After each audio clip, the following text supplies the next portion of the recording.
speaker is Lauren. Help me welcome Lauren to the stage.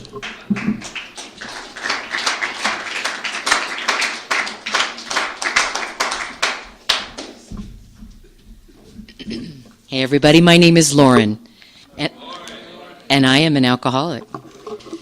Let me set my timer real quick so I make sure I don't violate anybody and you guys get out of here on time. There we go. So I am an alcoholic. What the heck does that mean? Well, first let me tell you this. My sobriety date is March the 28th of 1989. My husband is sober longer than I am. And I got sober in San Antonio, Texas. And actually, that's where we're from. I've known my husband since I was in the 7th grade. Can you imagine? So I've seen this man with a lot of hair, with too much hair, and now you see what we have. Yeah. Anyway, I say that because it's really wonderful to be able to know somebody and have had the experience of being insane with someone and then moving through all the stages of what it's like to live sanely today as a member of Alcoholics Anonymous. I was given the gift of sobriety, by the way. If I don't say anything or you don't hear anything else from me tonight, please hear this. I am here by the grace of God and by the grace of God only. What I was given almost 30 years ago was the gift of sobriety. And since then, I've been learning how to live with that gift. I mean, really learn how to live with that gift, how to accept it and receive it and all the gifts that come along with that. Now, the way that I did that, when I came to these rooms, I have to say, I had just turned 24. And I showed up in the rooms of Alcoholics Anonymous via the mental health department of San Antonio, Texas. I had been sitting in front of a counselor the day before who looked at me and said, "You're nothing but a blankety blank alcoholic. You need to go to Alcoholics Anonymous." And I looked at that man and I was, first of all, I thought, how dare you speak to me like that? And second of all, thank God you spoke to me like that, because for the first time in my life, this little know-it-all 24-year-old was able to hear somebody talking some sense to me. I don't know what happened, but I was able, in the big book it talks about, we hear this all the time, something happened. Something happened. And there have been many some things that have happened for me, but that was one of the first. I listened to that man, total stranger, and I found myself sitting in the rooms of Alcoholics Anonymous the very next morning. I was scared to death. There was this old fart that was sitting across from me. Now, mind you, I'm 24, and I'm sitting in Club 12 in San Antonio, Texas, and there's this old guy. Everybody in the room was old, by the way. And this guy is sitting across from me in a wheelchair, and he has hooks on one hand, an amputee, and he's sitting in a wheelchair. And this man looks at me, and he shakes this hook at me, and he says, "This is a program of honesty." And he scared the absolute crap out of me. Scared me to death. For two reasons. One, because he was freaky looking. And the second reason is I could hear him. I could hear him when he said, "This is a program of honesty." And I don't know about you guys, but that was the most terrifying proposition for me ever, to be honest with anyone about anything. Where I came from, alcohol was always a part of my life. Before I used, I had all my family members around me using. I mean, this is alcoholism is generational in my family, on both sides of my family. So living with alcohol, being around alcohol, negotiating alcoholics has always been a part of my life. I did not know anything different. That's just the way it was, right? And in the big book, it talks about the hideous 4 horsemen terror, bewilderment, despair, frustration. Those were my constant companions. Now, I didn't have the language to tell you that. Thank God for the big book of Alcoholics Anonymous, because it gave me language to describe my life experience, right? But those four horsemen were always a part of me, you know? And so anyway, I find myself at 24 sitting in this room of Alcoholics Anonymous, and the bony finger and the hook and whatnot. He's telling me I got to be honest. That scared me to death. How can a person really be honest with somebody, right? And my husband talked about that, the who of this program, the essentials that are indispensable. So I sat and I listened, and I cried a lot. I would sit in the rooms and I would listen to these old farts talk, and they would talk about the steps, and they would talk about freedom, and they would talk about sanity, and they would talk about not drinking, and they would talk about having relationships. And I would listen, and I would listen, and I would listen. My first sponsor, I did everything kind of backwards, or like they tell you not to do, and I'm here to tell you guys, I have a one-time sobriety date. And I did a lot of the things that are suggested but not written in our book. I did wrong. My first sponsor was a man. Now, it was exactly what I needed. He was a father figure that I could hear, a father figure that was loving and kind and generous and supportive. I didn't know what that looked like, because that certainly wasn't the family that I came from. It was exactly what I needed. And I could hear that man, and he would tell me what to do, and I would do it. And he'd make another suggestion, and I would do it. And he would say crazy things like, "Don't take my word for it, try it yourself." And I thought, for this little rebel, I thought, okay, I'll give that a shot. And I would do that sort of thing. I would follow his direction. And as a result, I started getting and started relating to the things that people were talking about in the rooms of Alcoholics Anonymous. So a point that I would like to make is the first step has two parts to it. It says we admitted that we were powerless over alcohol, that our lives had become unmanageable. My life had not become unmanageable. My life was always unmanageable for some of the reasons that I told you. I learned, it was modeled to me what it was like to be an alcoholic, and I took it to the extreme, It's so lovely to know that for me to get everything, all the gifts that Alcoholics Anonymous has to offer, all I had to do was burn my life down to the ground. That's all I had to do. Isn't that amazing and crazy, right? I did everything wrong, and I still am free from King Alcohol today as a result of Alcoholics Anonymous. So it doesn't matter where you came from, doesn't matter what you've done, doesn't matter all of those things, those frightening things that you think make you less than human. I was there.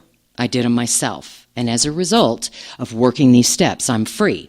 So the first step, again, says that we've admitted we're powerless over alcohol. I had no idea that I was powerless over alcohol. I wasn't experiencing a lot of the things that folks talk about when they say you pick up a drink, you can't stop drinking. That wasn't my story. And I'll tell you why it wasn't my story. I was a genuine escape artist. I was able to recognize that if I drank too much, I needed to kind of stop that, and I would start using other substances, or I would engage in other behaviors. I'm not one of these people that's a purist. I'm just not. My recovery has involved SLAA, NA, AA, and Al-Anon. I am a sick little puppy left untreated. So what I did is I found anything that would help me escape the pain of Lauren. I did not like myself in any way, shape, or form. So the first part of the step didn't make sense to me because I could stop drinking any damn time I wanted. The problem was I couldn't stay stopped. I would say, you're not going to use, and then I would find myself that night after I'd swore off all day going, well, I've changed my mind, so now I'm going to go and do what I was going to do, thinking that I had really changed my mind. I could not understand powerless. What I did understand was that my life was unmanageable. Now, I'm not talking about, not having a job. I had a job. Most of the time, I was talking with friends earlier tonight, most of the time I had 2 jobs. All the time, right? So that wasn't an issue. I had a car, I had a house, I had all those things that make us believe that our life is manageable. I am talking about internal unmanageability.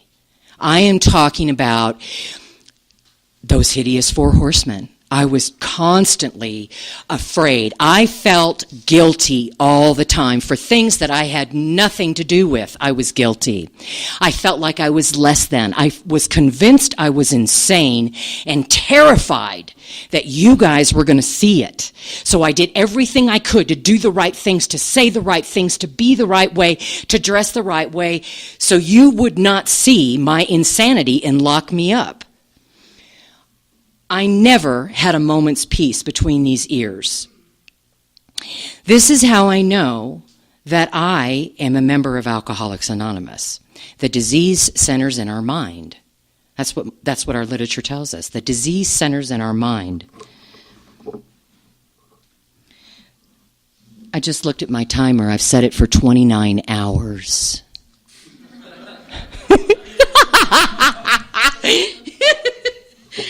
Will somebody help me with the time? Let me know when I'm getting close. Thank you. I appreciate that, Kirk.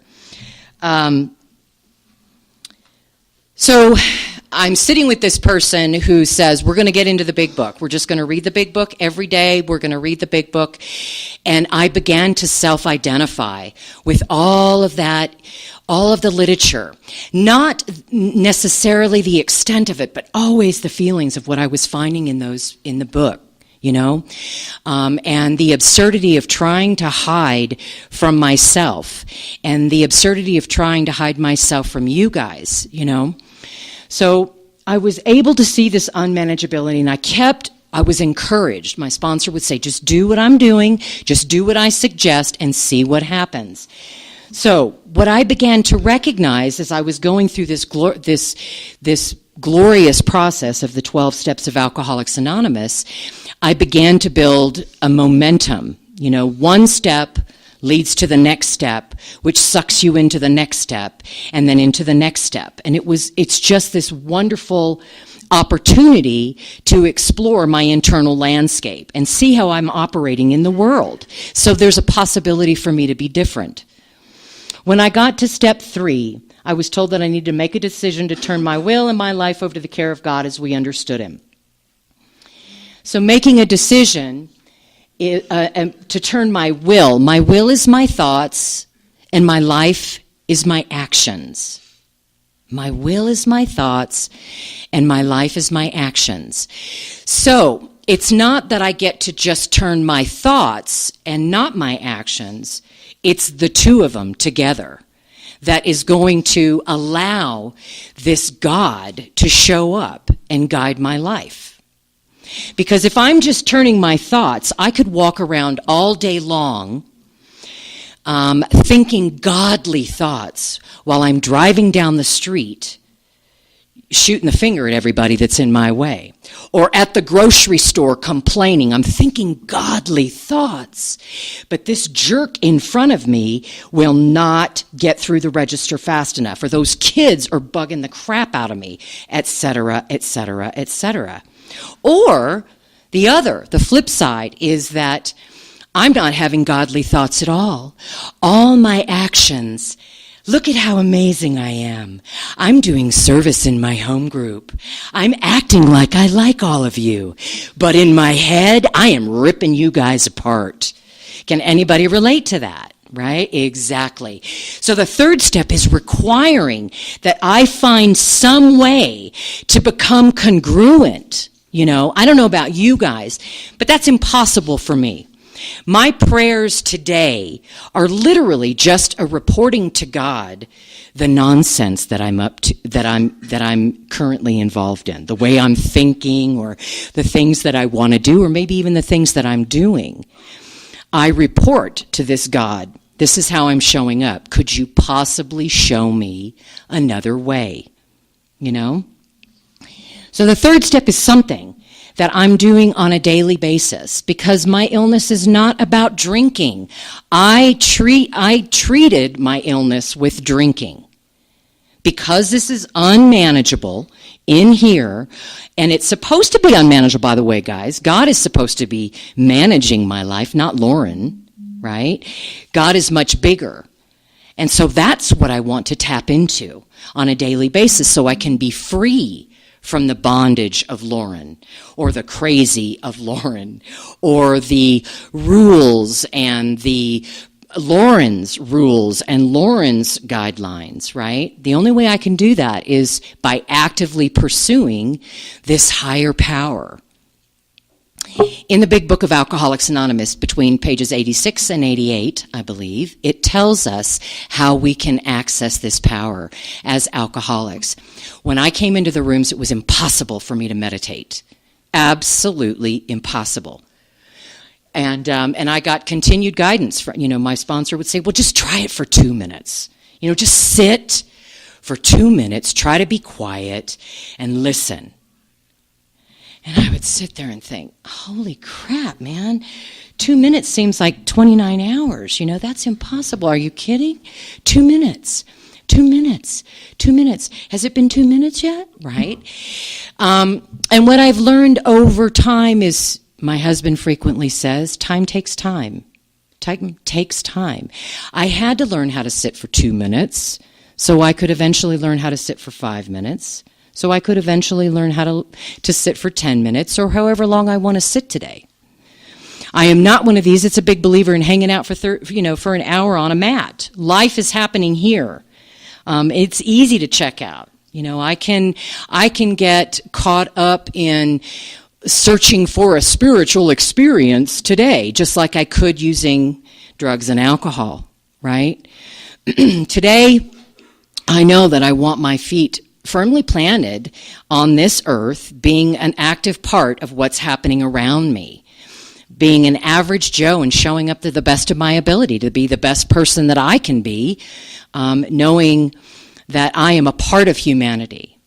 I'm not on the extremes like I was before. Most of my life I felt like I was less than, always less than, always less than, feeling like I needed to apologize for the air that I was breathing, like I was taking up space, right? So that third step allows me, when I can find the congruency between the way I'm thinking and the way I'm acting, to craft a life worth living. The fourth step, making a searching and fearless moral inventory of ourselves. That's a frightening proposition if you came and have done the things that I've done, right? But what I found was, if I could find one person that I could be completely honest with, right? Just one person I could be completely honest with that wasn't going to judge me, then I would be all right. I could do that, because it's not telling me that I'm doing it with the whole group. I'm just going to do it with this one person. And what I found in that turning over those rocks and looking, what I found, as odd as this sounds, was personal empowerment. Because for the first time in my life, you guys were not the problem. I was the problem. It was how I kept responding or reacting or acting through my life without any authenticity whatsoever that was causing me the discomfort. And I'm here to tell you, that's the good news. If it really was you guys that are the problem, I'm screwed.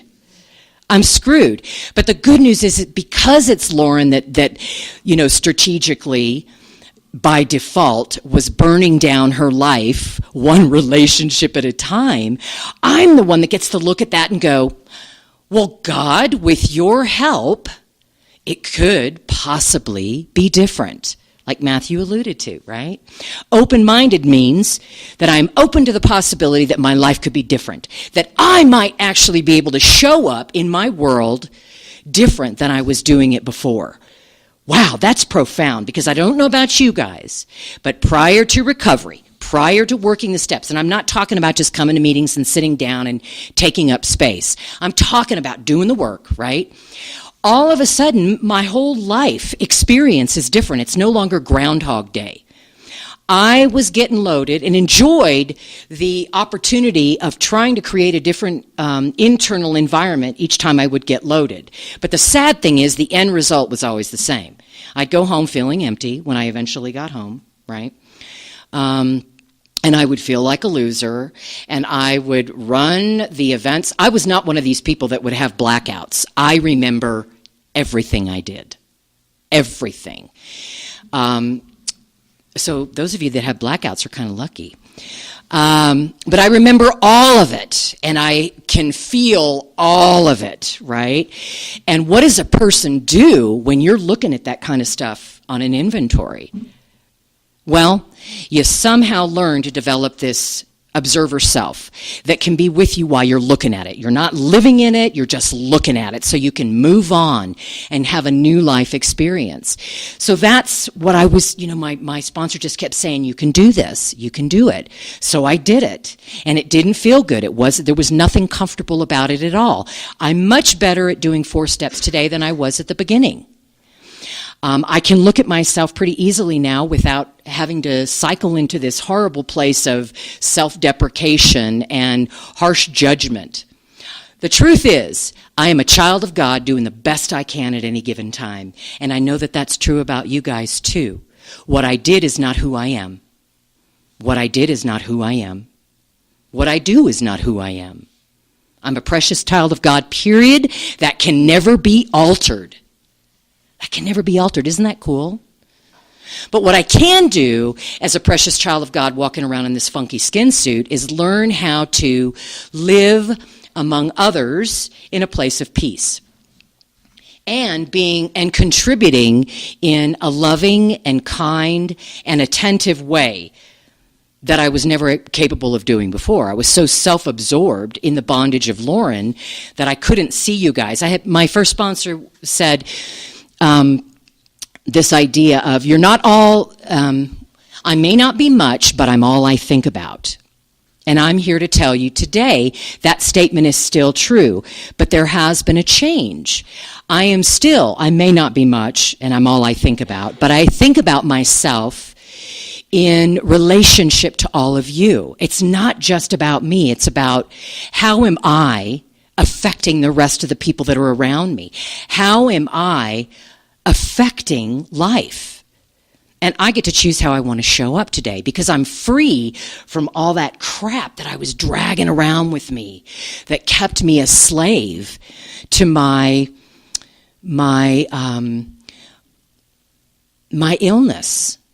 My illness has robbed me from a lot of freedoms in my life.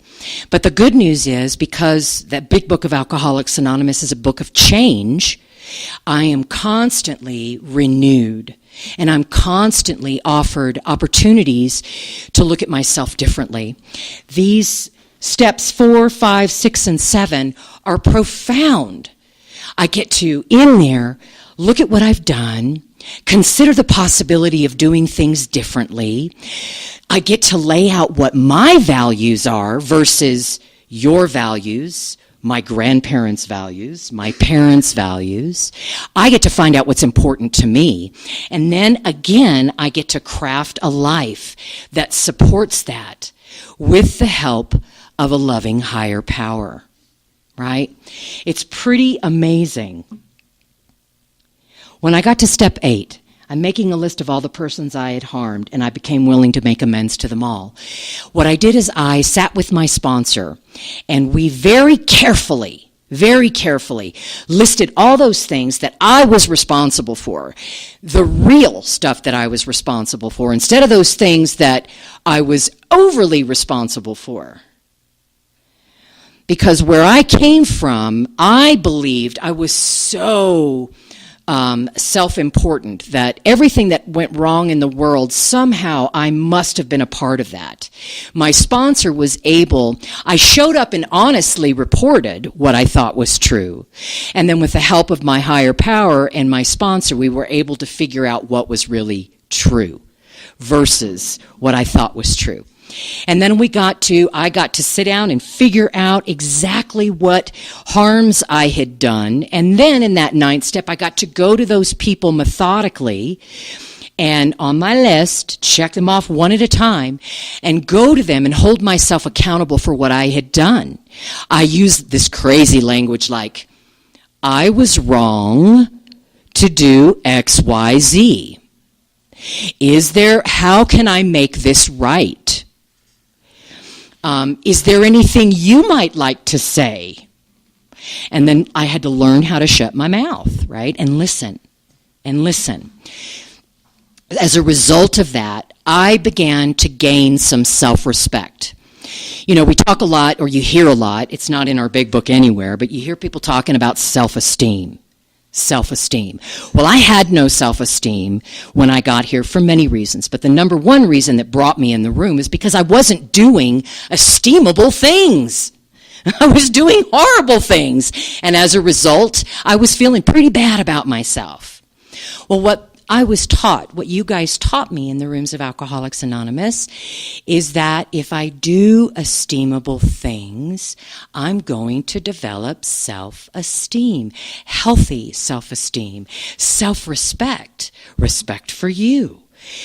There's really nothing mysterious about this. There really isn't. So I began to do those things. And I began to see congruency. Not only was I thinking healthy, but I was behaving healthy until I wasn't. And then a new level of my illness presented itself. And I got to go through those steps again with that. My point is, this is a never-ending process. This program of Alcoholics Anonymous is alive. And it meets us wherever we are at any given day. And I've never wasted a minute of my time ever in all the years that I've been in recovery doing anything that's recovery centered. Isn't that something? You know, we're, and I thought my husband was going to share this, we are one of the fortunate people. We are given a diagnosis of alcoholism. Most diseases, when people are given that of their diagnosis, from that point forward, their life goes downhill. That's frequently the case. We are one of the only diseases, when we are given our diagnosis, our life can become better than it's ever been. Think about that. I mean, that's really something. And I'm here to tell you that that's been the case for me.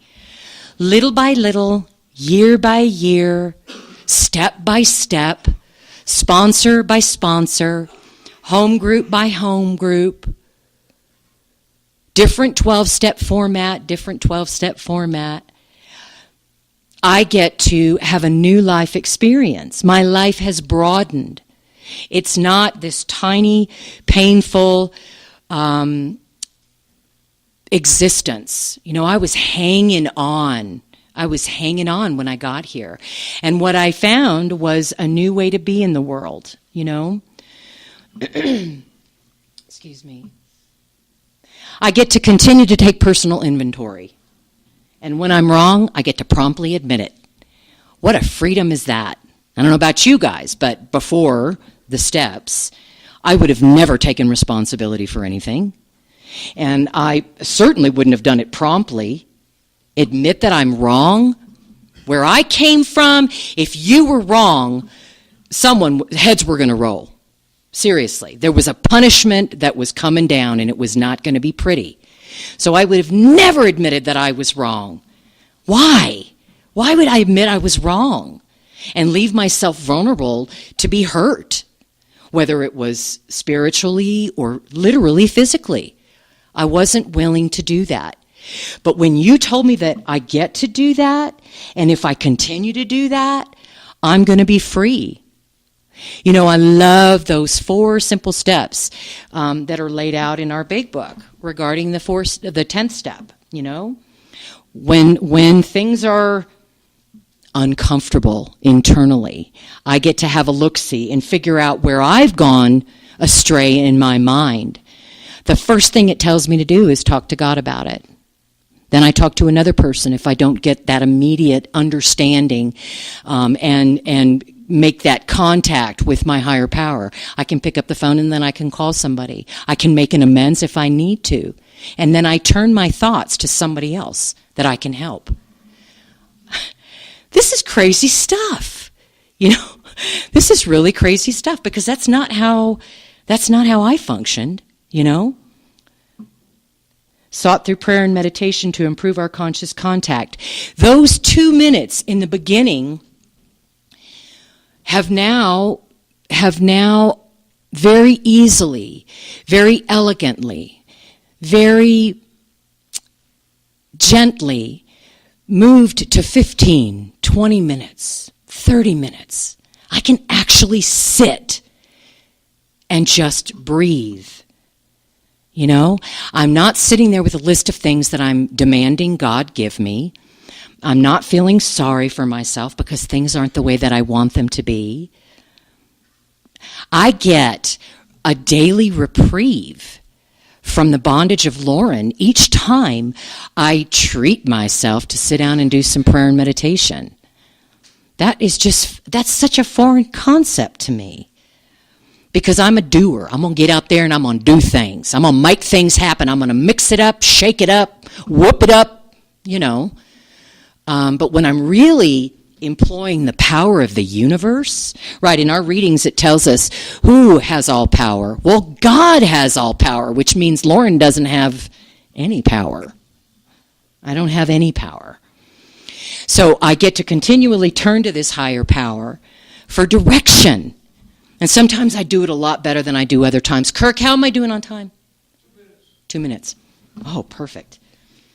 And as a result of having done these steps, having had a spiritual awakening as the result of these steps, I try to my very, very best ability on a daily basis, each time the phone rings, or I meet with the sponsee, or I show up to work, or I do what I do, I try to carry this message to alcoholics and to practice these principles in all my affairs. As I said, some days look better than others. They really do. But for the most part, I can live very comfortably in my skin today. I do not have the constant presence of the 4 horsemen in the center of my being. They are not the driving force of my life today. The driving force of my life today is contact with a higher power that can continue to free me from the bondage of Lauren. I get to look at this stuff. I get to look at me and how I operate in the world.